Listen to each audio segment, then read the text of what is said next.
In the glittering, high-stakes world of 17th-century France, where power was everything and kings were seen as gods on earth, there lived a prince who broke every rule. This is the story of Philippe I, Duke of Orléans, the younger brother of the legendary Sun King, Louis XIV. His life was a performance, a spectacle of silk, jewels, and scandal, played out on the grand stage of Versailles. And it all began with a mother's fear. Anne of Austria, the queen regent of France, had seen firsthand how sibling rivalry could tear a kingdom apart. She was determined that her younger son, Philippe, would never challenge her elder son, Louis, for the throne. Her solution was radical and shaped the course of Philippe's entire existence. Instead of raising him as a traditional prince, a future warrior and politician, she raised him almost as a daughter. From his earliest days, little Philippe wasn't dressed in miniature military uniforms but in beautiful, flowing gowns. His hair was styled in elaborate curls, he wore sparkling jewelry, and was encouraged to play with dolls alongside the girls of the court. The goal was simple: to steer him away from the masculine pursuits of power, war, and ambition, and guide him toward the arts, fashion, and social graces. Anne wanted him to be a charming companion, not a competitor, and her plan worked, perhaps a little too well. Philippe didn't just accept this role. He embraced it with a passion and flair that stunned the court. While Louis was being groomed for absolute monarchy, learning strategy and statecraft, Philippe was mastering the art of being fabulous. He became an expert in fashion, a graceful dancer, a witty conversationalist, and a connoisseur of all things beautiful.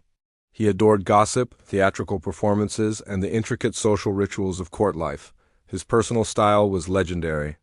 He wore towering wigs, elaborate makeup, and drenched himself in expensive perfumes. His clothes were the most extravagant at Versailles, adorned with ribbons, lace, and diamonds. He moved with a theatrical grace, his laughter echoing through the gilded halls.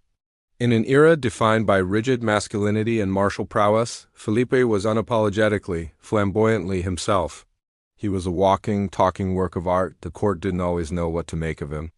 They called him the prettiest man in France, a title that was both a compliment and a subtle jab. But no one could deny his charisma. He was the life of every party, the heart of the court's social scene. While Louis projected an aura of divine, untouchable power, Philippe radiated warmth, wit, and a very human charm. The two brothers formed a unique partnership. Louis was the sun, the center of the universe, and Philippe was the brilliant, dazzling planet that orbited him, adding light and life to his reign. But don't let the silk and perfume fool you into thinking he was merely a court jester. Beneath the powdered exterior was a man of surprising contradictions. When called to duty, Philippe proved to be a brave and capable military commander. In battles like the Battle of Cassel, he led his troops to a decisive victory, demonstrating a courage that shocked both his allies and his enemies. He rode into the fray, his flamboyant style unchanged, proving that one could be both a warrior and a connoisseur of fine lace. His personal life was just as dramatic and complex. As was expected of a prince, he was married twice, both times for political reasons. His first wife was Henrietta of England, known as Minette. Their relationship was a whirlwind of passion, jealousy, and shared secrets. They were best friends and intellectual partners, but their marriage was also plagued by infidelities on both sides. Philippe was openly involved with a succession of male lovers, most famously the dashing Chevalier de Lorraine.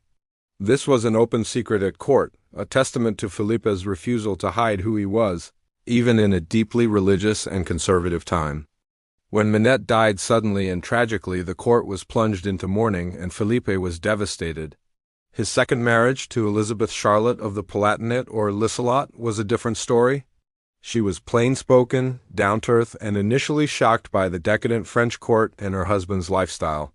But over time, they forged a deep and abiding friendship based on mutual respect and affection.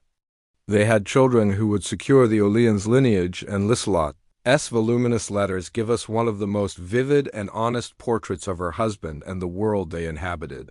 Through it all, Philippe remained the epicenter of culture and style at Versailles. He was a major patron of the arts, commissioning works from legendary artists like the playwright Molière and the composer Lully. His personal palace, the Palais Royal in Paris, became a hub of fashion, creativity, and libertine freedom, a rival in glamour even to Versailles itself. He didn't just follow trends. He created them. What Philippe wore one day, the entire court would be clamoring to wear the next. But living so openly came with a price. He was often the subject of vicious gossip and ridicule. Courtiers who resented his influence or were scandalized by his lifestyle spread cruel rumors. Yet Philippe weathered it all with a remarkable resilience. His confidence was his armor. He understood the game of court politics better than anyone and used his wit and charm as weapons. He knew that as long as he had the love and protection of his brother, the king, he was untouchable. And the bond between Louis and Philippe, though tested, remained incredibly strong throughout their lives. Louis may have been the Sun King, but he relied on his brother's loyalty, his social genius, and his ability to keep the court entertained. They were two halves of a whole. Louis was the stoic, divine monarch, and Philippe was the vibrant, human heart of his reign. When Philippe died in 1701, it was said that Louis was inconsolable, weeping that he had lost not just a brother, but a part of himself. The life of Philippe I, Duke of Orléans, is more than just a historical curiosity. It's a story about identity, courage, and the power of being true to oneself, even in the most restrictive of environments. In a world that demanded conformity, he chose to be a masterpiece of his own creation. He was a soldier in silk, a prince who preferred parties to politics, and a flamboyant icon who lived and loved with an honesty that was centuries ahead of its time. He stood in the shadow of the Sun King, but Philippe found a way to shine with a brilliance all his own, leaving a legacy as unforgettable as it is dazzling. Thank you so much for watching. If you found this story as fascinating as I did, please hit that like button. And subscribe for more dives into the most colorful characters in history. We'll see you in the next one.